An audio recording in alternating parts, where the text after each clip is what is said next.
Today, we are going to be creating a bird's nest by using scribbly lines. The scribbly lines will make it look like it has more texture. So it looks like it actually feels like a bird's nest. Normally, you don't get to scribble in art class, but today you do.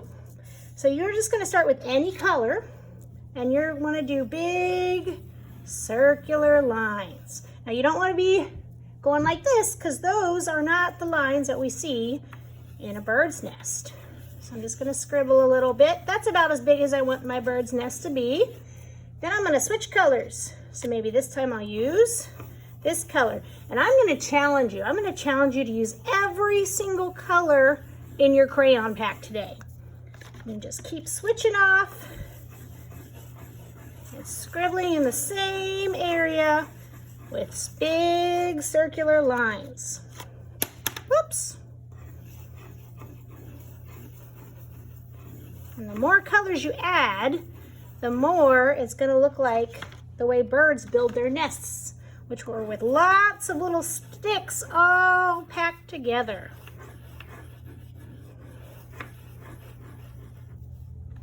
So I've used 5 colors so far. I'm going to keep going with some different colors.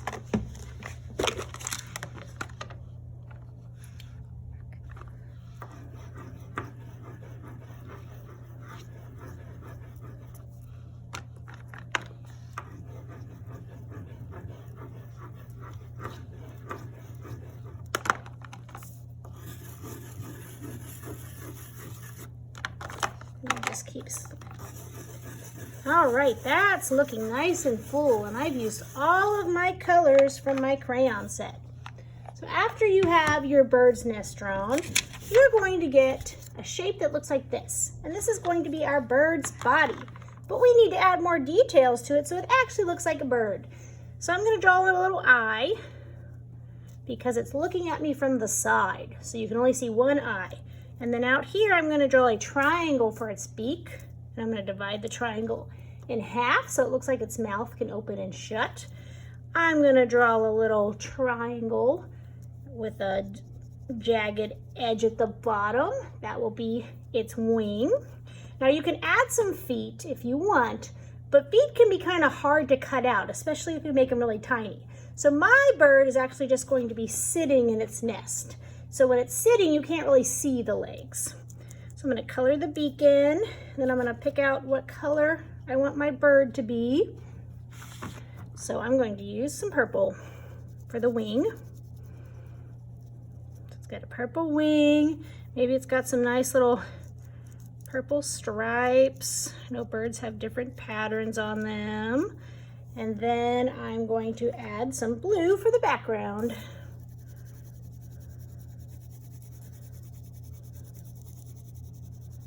And I'm coloring in all of the bird's body. I want to take my time.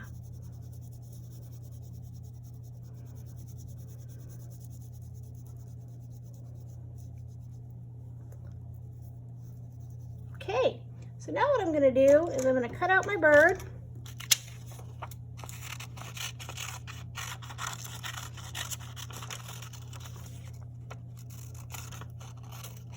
Notice I did not cut the beak off. I cut around the beak. If you do accidentally cut your beak off, though, you can always just glue it beside it. And I've decided I'm going to add a little more detail to my bird. I'll give it a purple stomach. All right, so my last step is I'm going to take my glue stick and I'm going to glue my bird in the middle of my texture bird nest. All right. When you are done, you may take your bird's nest home with you.